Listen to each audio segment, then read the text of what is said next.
Several European countries have been engulfed in that ongoing migrant crisis. Italy, big time, which is now accepting most of those coming to Europe, is in a standoff right now with other members of the bloc over how best to handle this crisis. Over in Spain, activists have protested against refugee policies and violations of human rights, while in Greece, an angry demonstration has been held against delays in the immigration process.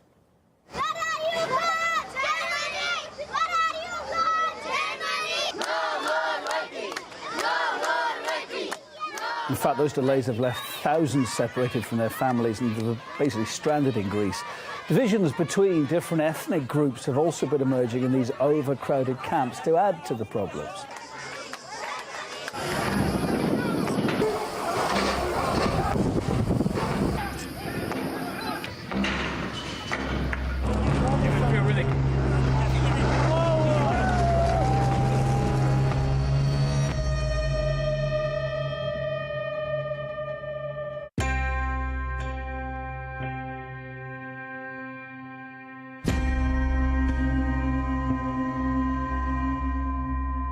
The main problem, which is most of the refugees are still waiting for the decisions. The African people, Sometimes, if they are just start fighting, they want to get their rights by their hand and voice. They consider Syrian people, they get asylum quickly, and that's not true. It will be battle, not only fighting, it's battle.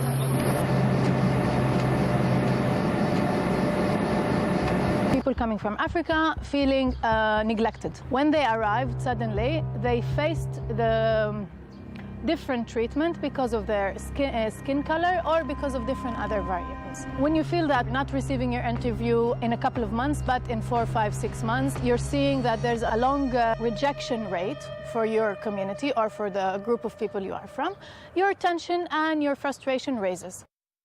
Meanwhile, as I said just now, Italy, of course, very much in the forefront of this, is being desperately calling out for help to its neighbours. It says it feels abandoned and isolated from the rest of the bloc. The EU repeatedly voiced its readiness to help, but now Italy's warning it could issue temporary visas that would allow migrants to travel around the EU. It's a unity of purpose, a coordinated international regional effort, and this is why the European Union continues to work with the Quartet for Libya to guarantee that there is a unitarian approach. The only thing that we are asking Europe is to let the relocation function. We are continuing to push because in Europe, particularly and multilaterally in general, the only thing that counts is hard negotiation. The country is really struggling to cope with a record number of migrants. It's accepted over 80,000 people since January. It's already threatening to shut down ports now then and has imposed strict rules on the NGOs rescuing these migrants out at sea. Locals in one of the most affected areas, as well as many politicians, believe that the responsibility should be shared better. I believe that welcoming people is the right thing, but the European Union must pay more attention to this phenomenon and support Italy in this enormous effort. Social integration for these people is a must, but the EU cannot just look at it from afar. It needs to get involved and not abandon Italy, and Sicily in particular. Yes, we feel abandoned. I believe that the European Union should really focus on Italy's issues, especially on the issues that affect the south of Italy. We have been welcoming. Italians are true Europeans. Sicilians have been welcoming and supportive for years, but we are not willing to be the fools of Europe. The EU has left us alone. This is our country. We will try in every way possible to block this arrogance and this selfishness, which is not European.